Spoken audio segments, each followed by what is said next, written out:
जय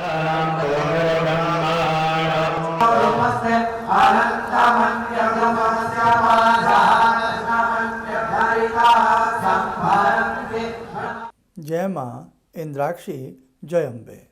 इंद्राक्षी धाम में सभी साधकों का हम हार्दिक स्वागत करते हैं। आइए इस अंक में हम चर्चा करते हैं 11 अप्रैल से बुध जो हैं वो मीन राशि में चले जाएंगे। बुध एक बहुत ही उत्तम ग्रह हैं। कहने का भाव वाणी, कला, कौशलता के स्वामी बुध हैं। जिन साधकों को वाणी दोष रहता है तो कहीं ना कहीं उनके बुध अत्यधिक कमज़ोर होते हैं।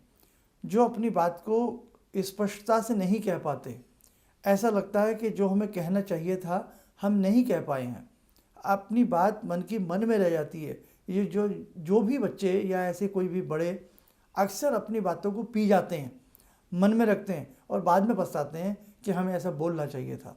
निश्चित तौर पर उनके बुद्ध कमज़ोर होते हैं। एक व्यापारी के लिए कहीं ना कहीं बुद्ध का अच्छा होना नितांत आवश्यक है। उसी प्रकार से जो मार्केटिंग का वर्क करते हैं या जो सिंगिंग करते हैं, गायकी के क्षेत्र में हैं, उनके लिए भी बुध अच्छा होना चाहिए।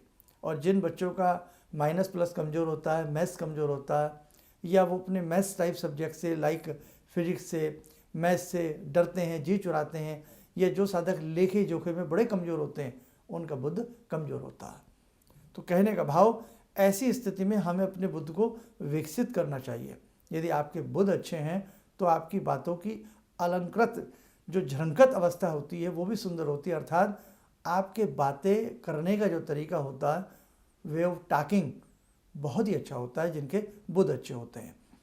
और जो कहीं ना कहीं जिह्वा से तुतलाते हैं, तुतला करके बोलते हैं, अटक अटक करके बोलते हैं, या किसी के सामने जाते समय, बात करते समय पसीना पसीना हो जाते हैं, घबरा जाते हैं, कांप जाते हैं, तो भी आपका बुध अच्छा नहीं है। तो देखो ना, कितनी सारी चीज़ों के ऊपर बुध का आधिपत्य होता। तो आइए सारी चर्चा इस अंक में करते हैं। पहले आज का हम पंचांग देखें। 9 अप्रैल सन 2026, दिन बृहस्पतिवार, संवत 2083, बैसाख मास, कृष्ण पक्ष, तिथि सप्तमी, नक्षत्र मूल। आज जन्मे जातक गणमूल नक्षत्र की श्रेणी में होंगे। राहु काल 1:30 से 3, दिशा शूल दक्षिण दिशा। अब देखो, जिस समय बुध राशि परिवर्तित करेंगे, यानी कि बुध जो है कुंभ राशि से निकल करके मीन राशि में पदार्पण करेंगे, उस समय ग्रहों की क्या स्थिति रहेगी, एक नज़र आप ये भी देखें। 11 अप्रैल की ये कुंडली बनाई गई है 11 अप्रैल के हिसाब से। अब आप इसमें ध्यान से देखें। मेष लगन की कुंडली है। लगन में शुक्र, तृतीय भाव में बृहस्पति, पंचम में केतु, दसम भाव में चंद्रमा, एकादश में राहु और द्वादश भाव में मीन राशि में 4 ग्रह, जहां आपके शनि, बुध, मंगल और सूर्य की युति रहेगी। तो 4 ग्रह एक साथ बैठ रहे हैं। मंगल बुध के साथ हैं, सूर्य के साथ हैं, उधर शनि के साथ हैं। तो कहीं ना कहीं मंगल सूर्य और शनि मंगल का कॉम्बिनेशन तो अच्छा नहीं है। ये स्थिति बहुत अच्छी नहीं मानी जाती। यात्राओं के लिए भी ये स्थिति अच्छी नहीं होती है। लेकिन यहाँ यदि हम बुध की बात करें तो उनके मित्र हैं सूर्य, और शनि से भी देखें तो समता सी ही रहती है। तो कहने का भाव, मीन राशि में जब बुध का फल हम पढ़ें तो वो बहुत ज़्यादा कमज़ोर नहीं माना जाता। लेकिन चूँकि बुध वहाँ बैठे हैं जहाँ सूर्य और शनि का कॉम्बिनेशन है, मंगल और शनि का कॉम्बिनेशन है, उस स्थिति में कई बार मिलता हुआ फल थोड़ा कमज़ोर पड़ जाता। लेकिन फिर भी आप ध्यान रखें, सूर्य के लिए हमने उपाय पहले ही बता दिए थे कि ये उपाय आप करिए। जब जब कोई ग्रह परिवर्तित होता है तभी उस अवस्था से संबंधित हम कुछ उपाय आपको हर महीने बताते रहते हैं। अब हम बुध की बात करते हैं। 11 अप्रैल को बुध जब राशि परिवर्तित करेंगे तो हमें कुछ विशेष उपाय करना है, और केवल हमें एक बुधवार ही इसके लिए उपाय करना है। अब देखो, ध्यान से हमारी बात को समझना। यदि हम 11 अप्रैल की बात करें तो 11 अप्रैल आपका शनिवार का दिन है, लेकिन हमें कब उपाय करना है? हमें बुधवार के दिन उपाय करना है। तो आप ये उपाय केवल एक दिन करना है आपको, 15 तारीख को। 15 अप्रैल को आप एक उपाय कर लेना। क्या करना है, ध्यान से सुने। कोशिश करके ताजी ताजी हरी हरी 108 दुर्वा लेनी है। साथ में 2 मोदक या 5 मोदक लेने हैं, लड्डू लेने हैं। गणपति का मंदिर हो, धूप दीप लेकर के जाइए।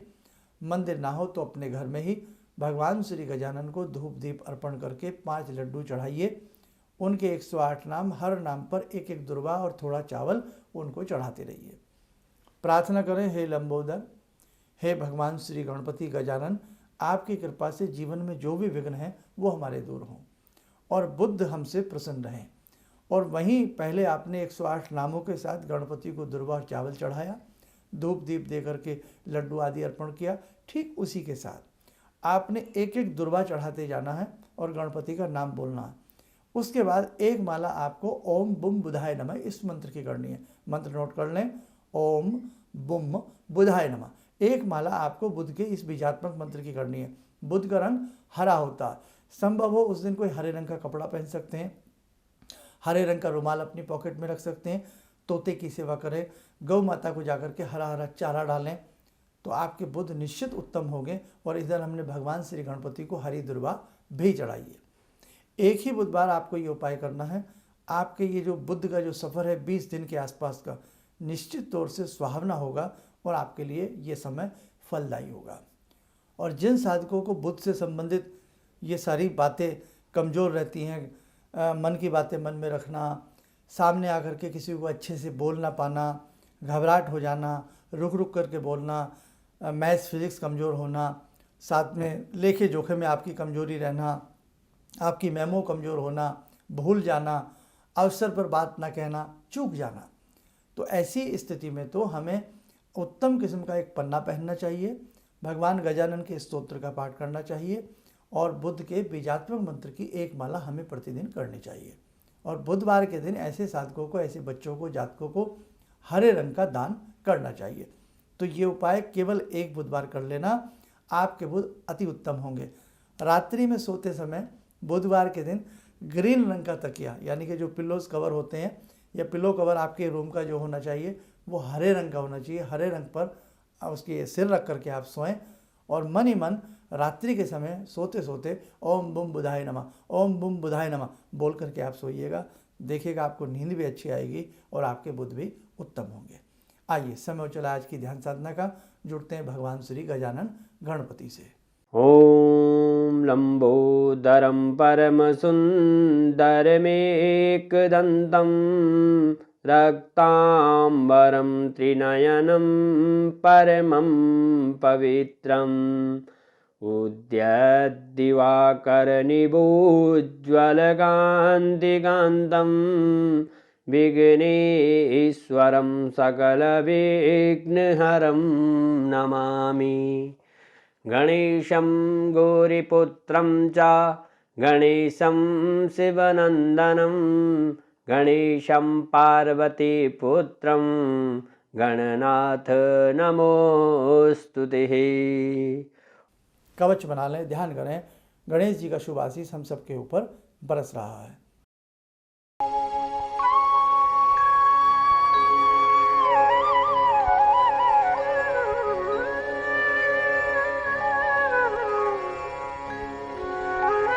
ओम बोलते हुए नेत्र खोलें, सामान्य हो जाए। और एक खास संदेश, 5 अप्रैल का बहुत ही विशेष पूजन हुआ। साधकों ने आकर के जगत जननी जगदम्बा का विशेष पूजन किया, बहुत आनंद आया। आगामी 2 पूजन अति विशेष हैं। एक पूजन 10 मई का रहेगा, रविवार का दिन है, अष्टमी का दिन है। तो जो भी साधक जगत जननी जगदम्बा के दर्शन करना आना चाहते हों, विशेष पूजन में भाग लेना चाहते हों अष्टमी के पूजन में, तो वो जरूर आएँ। और एक अति विशेष पूजन है जो 40 दिन की साधना के उपरांत होने वाला है, वो है 15 जून को। 15 जून की सोमवती अमावस्या है। उससे पहले हमें गायत्री का एक अनुष्ठान पूर्ण करना है। अनुष्ठान कैसे करेंगे, 40 दिन में कितनी मालाएं करनी है, इसके लिए पूरा प्रोसीजर, पूरा तरीका हम आपको एक स्वतंत्र वीडियो बना करके बताएंगे और उसमें आप जरूर भाग लीजिएगा। आप देख लेना, उस साधना से आपको अभूतपूर्व लाभ मिलेगा। और गायत्री साधना कभी विफल नहीं जाती। गंगा जी का वहाँ किनारा है, गौ माता हैं, गुरु कृपा है, गायत्री कृपा है। तो जहाँ गौ गंगा गायत्री की कृपा हो, ऐसे स्थल पर आकर के आप भगवती गायत्री का पूजन करें। 1008 नामों से जगत जननी जगदम्बा माँ गायत्री का उसमें पूजन होगा और बहुत सारी विशेष बातें होंगी, वो हम आपको ज़रूर बताएंगे। तो यदि आप 10 तारीख को आना चाहते हैं, 10 मई में भी आना चाहते हैं, या विशेष आयोजन में 15 जून को आना चाहते हैं, उसके लिए आप अपना नाम नंबर ज़रूर लिखवाएं और एक प्रयास ज़रूर किया करें, अपने संग अपने मित्रों को, परिजनों को लाना न भूलें, ताकि सबके भले में अपना भला होता। और इसी के साथ साथ कुछ साधकों ने इस बार दीक्षा लेने का मन बनाया हुआ था। कुछ साधकों को दीक्षा सेट नहीं मिल पाया, क्योंकि हमने सोचा था कि शायद क्योंकि उसमें कुछ नाम नहीं लिख पाए थे, इसलिए नाम लिखना होता है हर चीज़ में, तो उसमें शायद 150 सेट थे, वो तो बट गए थे, लेकिन करीब करीब 300-400 व्यक्ति और थे, साधक थे जो दीक्षा लेना चाह रहे थे, जिनको दीक्षा सेट नहीं मिला। लेकिन जो नाम हमने आपने उसमें दिलवा दिया है तो वही अपनी दीक्षा, बाकी आप चिंता न करें। जिन जिन लोगों को दीक्षा लेनी थी रह गई है, आप मन से जुड़ गए हैं, इंद्राक्षी धाम से जुड़ गए हैं, गुरु व्रण आप कर चुके हैं, फिर भी जो दीक्षा सेट की प्राप्ति हो जाएगी, आप हमारे संस्थान में फ़ोन कर लीजिएगा। आपके मोबाइल पर व्हाट्सएप नंबर पर दीक्षा सेट आ जाएगा, उसका आप प्रिंट कॉपी निकाल लेना और फिर आप उससे जो जो आपको वहाँ समझाया गया था आप लोग करते रहना। फिर भी दिक्कत लगे आप फ़ोन करके हमारे संस्थान में समझ लेना। चलिएगा, आप सब लोग स्वस्थ रहें, सुखी रहें। इन्हीं शुभकामनाओं के साथ हम अपनी वाणी को विराम देते हैं। जय जय अम्बे। किसी भी समस्या के समाधान के लिए मिले प्रसिद्ध हस्तरेखा एवं वास्तु विशेषज्ञ प्रोफेसर धर्मेंद्र शर्मा जी से। नोट: शिविर में भाग लेने हेतु एवं व्यक्तिगत रूप से मिलने के लिए कॉल करने का समय सुबह 10 बजे से शाम 6 बजे तक। हमारे विभिन्न ज्ञानवर्धक कार्यक्रम देखने के लिए आप हमें अभी सब्सक्राइब करें, बेल आइकन को प्रेस करें ताकि आप देख सकें हमारा कार्यक्रम सबसे पहले।